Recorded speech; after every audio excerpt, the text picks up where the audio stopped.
So many times we're so quick to judge by what we look like. Now, for those of you who are experiencing spiritual awakening, the one thing that you will experience is divine vision, is clear vision, is clarity. And that clarity will allow you to see past your perception based on a projection. It'll allow you to see past the veil of illusion. It'll allow you to see things just as they are. Now, one example I'll share with you when things can go so wrong is about Shirdi Sai Baba. Now, Shirdi is a small village in Maharashtra, a very, very remote village in Maharashtra. Not so remote anymore because a lot of people know about it, and hundreds of thousands and people flock there so that they can have and pay obeisance at the tomb of Shirdi Sai Baba. Now, when Shirdi Sai Baba was spotted in Shirdi, he was only a young boy. He must have been around 12, but people saw him and felt there was something about him. He then disappeared and he suddenly reappeared with a marriage procession. So he came back to Shirdi and he was seen as part of this marriage procession. And he stopped at the Khandoba temple, which was one small temple just at the outskirts of Shirdi. And when he stopped there, the priest there said, "Oh, welcome, Sai." Now, whether he used the word Sai to say a fakir or a beggar, we don't know, but that's the name that then stuck and everybody started to refer him as Sai. So Sai, he was a fakir, like a beggar, a renunciate, someone who sort of just turned up.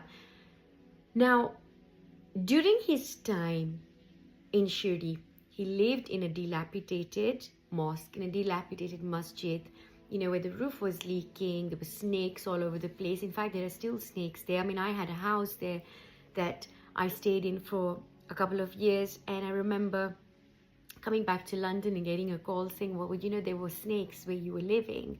And I thought, oh, really? So when I went back, I started putting this milk out for the snakes, or some eggs that I heard the snakes used to sort of relish.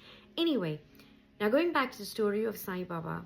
Now, during his stay there, there were so many who completely misunderstood him, or they would look at him and think, oh, he's, he is a black magician, or that he's come here to sort of spoil the people. And we had the Hindus who thought he was a Muslim fakir, and then the Muslims who thought that, he was a Hindu, and there wasn't any agreement as to who he was or where he was from. And then, of course, you had the naysayers who thought he was just a madman. But of course, there was more to him than met the eye. Now, those who could experience what he represented, who he was, and his vibrational frequency would often experience otherworldly experiences. Now, a lot of people went to see him, but everybody experienced him or experienced his presence in very, very different ways. Now, those different ways are really where we were at. Yeah. So where we are at is how we are going to experience. So you could experience, there could be somebody sat with you who's a saint, very saintly, a very enlightened master, somebody with you.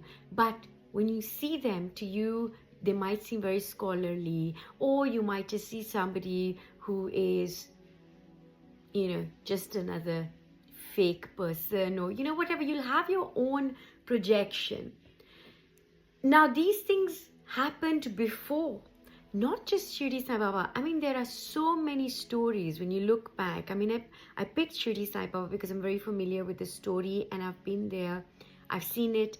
And during his time, the kind of experiences he's had were including being stoned with stones and rocks. People would find him and they would plot to have him killed. There were so many stories, yet there were those that worshipped him. There were those that sat with him and treated him as a best friend. There were those that called him uncle. There were those that called him God. There were so many varied experiences, and everybody had experience that was equivalent to their level of consciousness.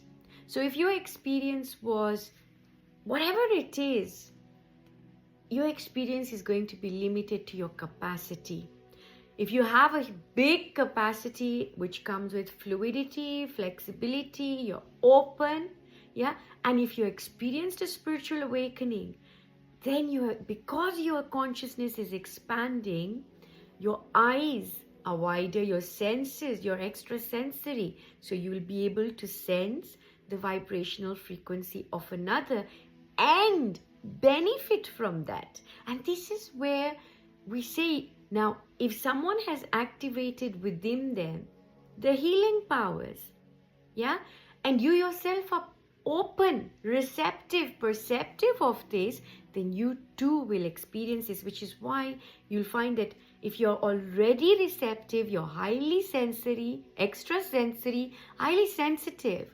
When you go to such places, tombs of these saints, you can go to energy vortexes, you can go to these brilliant places all over, dotted around. You will then be able to tune into this so that when you then come back to wherever you are in your life, if you've gone traveling to these places, then you're a completely different person because you've come back healed. You've come back healed or come back ready because you've come back with this potent energy. Now, this is why you could be living at an energy vortex. You could be living at a very high point, yet you will have no experience of that because your sensitivity is not heightened. Your vessel is not conducive to receiving that which is around it, yeah, because there will still be a lot of density. So one of the key things that happens with your awakening is when you release that density and that fluidity, flexibility, receptivity comes in, you are able to then conduct your own healing and receive healing. So when we say that if you're a healer, one of the common things that you'll hear healers saying is, I'm not the healer, I'm just the facilitator. Because all you're doing is you're holding the space to allow for somebody else to heal.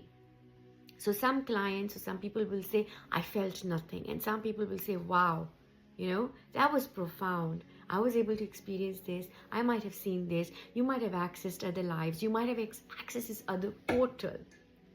So your spiritual awakening, your Kundalini awakening are very, very key to sensitizing you to life. They sensitize you. So now because of your heightened sensitivity, rather than becoming scared of the heightened sensitivity, you embrace it and you live the fullness of life, even if that includes you experiencing the pain of life. Because of course, there will be painful moments too. But that is experiencing the fullness of life, folks, which comes with your awakening. Sending you so much love. Look at how perceptive you have already become. Look at how extrasensory you have become. And look how far you have come. You are a master of your own self and a slave to nothing, nobody, and not even your own density. Sending you love. Take care.